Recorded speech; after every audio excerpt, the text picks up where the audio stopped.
जोरदार भारत माता की, भारत माता की। सम्माननीय लोकप्रिय मुख्यमंत्री श्री देवेंद्रजी फडणवीस साहेब। घर में घुस के मारा है। भारत माता की, भारत माता की। छत्रपति शिवाजी महाराज की, धर्मवीर छत्रपति संभाजी महाराज की जय भवानी, जय भवानी। माझ्यासोबत एकदा म्हणायचं आहे, सुन ले बेटा पाकिस्तान, बाप है तेरा हिंदुस्तान।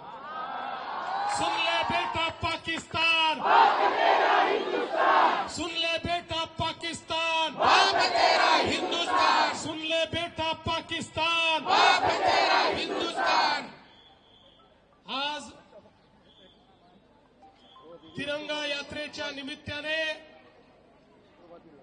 सर्वप्रथम हिंदवी स्वराज्याचे सरसंस्थापक छत्रपती शिवरायांना मानाचा मुजरा करतो। भारतीय राज्यघटनेचे शिल्पकार भारतरत्न डॉक्टर बाबासाहेब आंबेडकर यांना मानवंदना अर्पित करतो। आणि ज्यांच्याबद्दल असं म्हटलं गेलं, देश धर्म पर मिटने वाला शेर शिवा का छावा था, महापराक्रमी परम प्रतापी एक ही शंभू राजा था, असे छत्रपती संभाजीराजे यांच्या जयंतीच्या निमित्ताने त्यांनाही नमन करतो। आणि आज तिरंगा यात्रेच्या निमित्ताने मंचावर उपस्थित असलेले आपल्या महाराष्ट्राचे उपमुख्यमंत्री माननीय एकनाथराव शिंदेजी, सुप्रसिद्ध कवी लेखक मनोज मुंतशिर शुक्लाजी, आशिष शेलारजी, रवींद्र चव्हाणजी, पंकजाताई मुंडे, मंगल प्रभात लोढा, प्रवीण दरेकरजी, संजय उपाध्यायजी, मिहिर कोटेचाजी, सुनील राणेजी, अतुल भातकळकरजी, पराग शहाजी, अमित साटमजी, चित्राताई वाघ, विद्याताई ठाकूर, गोपाल शेट्टीजी, पवन त्रिपाठीजी, विशेष रूपाने मंचावर उपस्थित असलेले कॅप्टन शंकर कदम, सुभेदार किसन कदम, श्री विजय जगताप, पोपटराव दाते, 90 वर्षाचे तरुण ज्यांनी 3 युद्धामध्ये भाग घेतला ते सदानंदजी चिखले,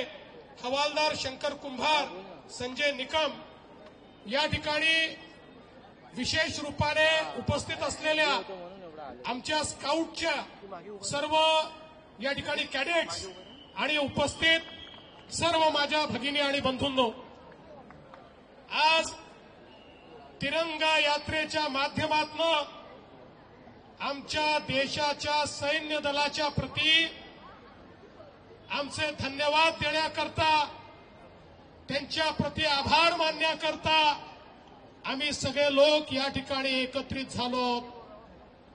ऑपरेशन सिंदूरच्या माध्यमातून भारतीय सेनेने दाखवून दिलं, हमें कोई झुका नहीं सकता, हम न झुकेंगे, न रुकेंगे, न बिकेंगे, न थकेंगे। अशा प्रकारे भारतीय सेनेची ताकद काय आहे, ही ताकद आपल्याला ऑपरेशन सिंदूरच्या माध्यमातून पाहायला मिळाली। पहलगाममध्ये आमच्या 27 बांधवांना ज्या बर्बरतेनं मारण्यात आलं, धर्म विचारून मारण्यात आलं, कुटुंबासमोर मारण्यात आलं, बायको समोर नवऱ्याला मारलं, मुलांसमोर बापाला मारलं, अशा प्रकारचं बर्बरतापूर्ण हत्याकांड या भारताच्या नव्हे तर जगाच्या इतिहासात अलीकडच्या काळात आपल्याला पाहायला मिळालं नव्हतं। आणि म्हणूनच देशाचे प्रधानमंत्री माननीय नरेंद्र मोदीजींनी सांगितलं, जिन इरादों ने भारत में इस प्रकार का काम किया है, जिन इरादों ने दहशतवाद को भारत में इस प्रकार से हमारे लोगों को मरने पर मजबूर किया है, उन इरादों को और उन इरादों के इंफ्रास्ट्रक्चर को चकनाचूर कर दिया जाएगा। आणि आपल्या माननीय प्रधानमंत्री मोदीजींच्या नेतृत्वाखाली भारतीय सैन्याने ऑपरेशन सिंदूर हे लॉन्च केलं. कारण आमच्या भगिनींचं जे कुंकू होतं ते पुसण्याचं काम ज्या आतंकवाद्यांनी आणि ज्या देशांनी केलं होतं त्याला नेस्तनाबूत करण्याकरता ऑपरेशन सिंदूरची सुरुवात झाली.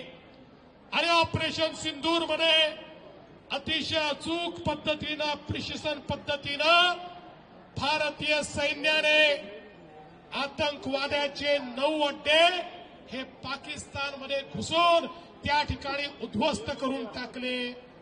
मला सर्वात जास्त आनंद कशाचा असेल तर ज्या ठिकाणी ते हरामखोर कसाबनी प्रशिक्षण घेतलं तो अड्डा देखील या ठिकाणी नेस्तनाबूत करण्याचं काम केलं. आणि एवढंच नाही तर आपल्या मुंबईचे अपराधी असलेले मसूद अझहर असेल, त्या ठिकाणी अबू जिंदाल असेल, त्यांनाही ठोकण्याचं काम या ठिकाणी आपल्या सैन्याने केलं. आणि हे 9 जे काही आम्ही हल्ले केले या 9 हल्ल्यांचं सगळ्यात मोठं महत्व काय आहे तर पाकिस्तानच्या आतमध्ये ज्या ठिकाणी पंजाब प्रांतामध्ये शेवटच्या टोकाला जिथे त्यांना वाटायचं इथे कधीच भारतीय सेना पोचू शकत नाही म्हणून सगळ्या आतंकवाद्यांना ज्या ठिकाणी परिवारासहित राहायला जागा दिली होती, पनाह दिली होती, त्यांचे अड्डे तयार केले होते, ज्या ठिकाणी या सगळ्या आतंकवाद्यांकरता सेफ हाऊस तयार केले होते, नेमकं तिथे जाऊन भारतीय सेनेने ठोकलं आणि ते सगळे अड्डे उद्ध्वस्त केले. आणि पाकिस्तानला हे दाखवून दिला अरे तुम कहीं पर भी छुपोगे हम घुसकर मारेंगे, हम तुमको छोडने वाले नहीं है.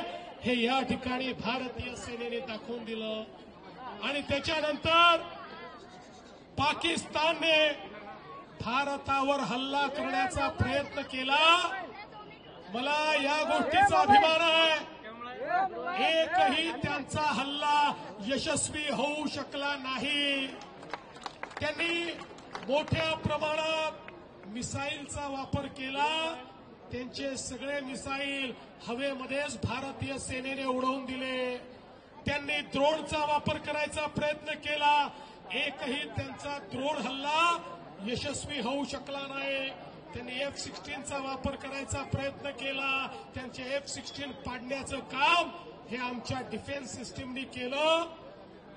भारताने हे दाखवून दिलं आमची डिफेन्स सिस्टीम इतकी मजबूत आहे की त्याच्यामध्ये घुसण्याची ताकद पाकिस्तानची नाही. एकही हल्ला पाकिस्तान भारतावरचा यशस्वीपणे करू शकला नाही. पण ज्यावेळी त्यांनी हल्ला केला त्यावेळी त्याचा जबाब देण्याकरता भारताने जेव्हा जवाबी हल्ला त्यांच्या सैनिकी तळांवर केला, पाकिस्तान घाबरला. पाकिस्तानला भारताची कॅपेबिलिटी माहिती नव्हती. ब्रह्मोसची ताकद ही पाकिस्तानला माहिती नव्हती. ज्यावेळी त्यांचं एक सैनिकी तळ उद्ध्वस्त झालं त्यावेळी हाच पाकिस्तान जगाच्या पाठीशी सगळ्या देशांकडे गेला. आता युद्धबंदी करा, आता मध्यस्थी करा, आता युद्धबंदी करा, आता मध्यस्थी करा. भारताने सांगितलं पाकिस्तानला युद्धबंदी करायची असेल त्यांनी आमच्या पुढे गुडघे टेकावे. त्यांच्या सैनिकी अधिकाऱ्यांनी आम्हाला फोन करून त्या ठिकाणी विनंती करावी तर आम्ही युद्धबंदी करू. आणि पाकिस्तानच्या सेनेला आपल्याला फोन करून विनंती करावी लागली. त्यानंतर ही युद्धबंदी झाली.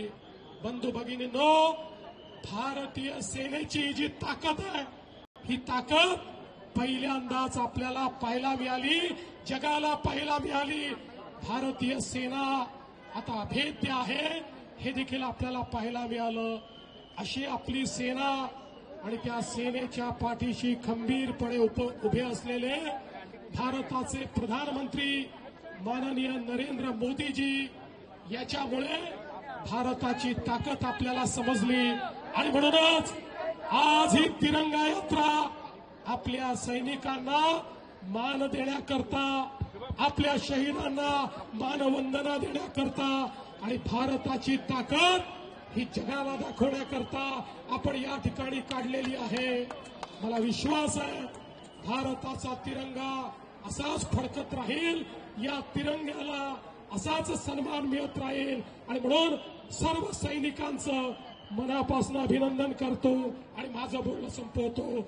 जय हिंद, जय महाराष्ट्र. भारत माता की.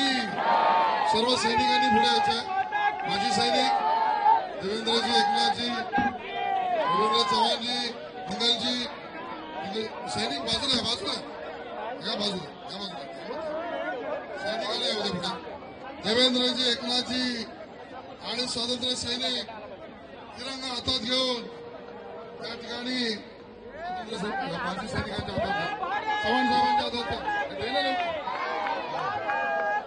बोलो भारत माता की. भारत माता की. भारत माता की. सेना ने दम झोंका है. सेना ने दम झोंका है.